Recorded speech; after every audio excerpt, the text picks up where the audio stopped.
Smooth syrup అనేది combination laxative అంటే మలబద్ధకాన్ని తగ్గించే మందు. సాధారణంగా ఇందులో లిక్విడ్ ఫెరాపిన్, మెగ్నీషియం హైడ్రాక్సైడ్, సోడియం పైకోసల్ఫేట్ ఉంటాయి. లిక్విడ్ ఫెరాపిన్ మలాన్ని మెత్తగా చేసి బయటకు సులభంగా వెళ్ళేలా చేస్తుంది.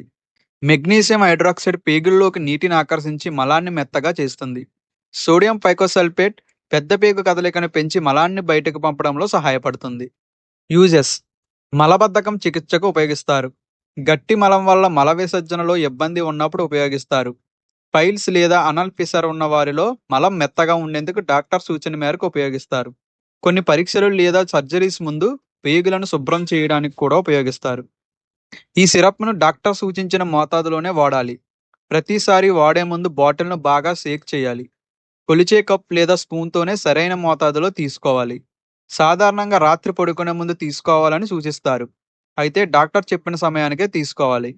సిరప్ తీసుకున్న తర్వాత తగినంత నీరు తాగడం మంచిది. డాక్టర్ సలహా లేకుండా వారం కంటే ఎక్కువగా నిరంతరంగా వాడకండి. సైడ్ ఎఫెక్ట్స్: కడుపులో మెలికలు లేదా నొప్పి రావచ్చు. వికారం లేదా వాంతులు, కడుపుబ్బరం లేదా గ్యాస్ ఏర్పడవచ్చు. ఎక్కువ మోతాదులో లేదా ఎక్కువ రోజులు వాడితే శరీరంలో డీహైడ్రేషన్, ఎలక్ట్రోలైట్ ఇంబ్యాలెన్స్ వచ్చే అవకాశం ఉంది. ప్రికాషన్స్: తగినంత నీరు తాగుతూ ఉండాలి. ప్రేగుల్లో అడ్డంకి, తీవ్రమైన కడుపు నొప్పి లేదా తెలియని కారణంతో రక్తస్రావం అయితే ఈ మందును వాడకూడదు. పిల్లలు, గర్భిణీలు, పాలిచ్చే తల్లులు డాక్టర్ సలహాతో మాత్రమే వాడాలి.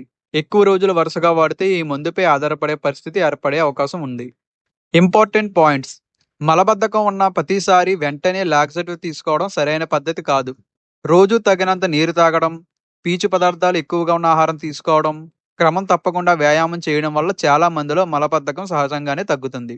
ఒక వారం పాటు ఈ మందు వాడినా మలబద్ధకం తగ్గకపోతే లేదా మలంలో రక్తం కనిపిస్తే వెంటనే డాక్టర్ను సంప్రదించండి. ఈ వీడియో ఆరోగ్య అవగాహన కోసం మాత్రమే. మందులు ఎప్పుడూ డాక్టర్ సూచించిన విధంగానే వాడండి. ఇలాంటి ఉపయోగకరమైన మెడిసిన్స్ వీడియోస్ కోసం తెలుగు మెడిసిన్స్ ఛానల్ను సబ్స్క్రైబ్ చేయండి.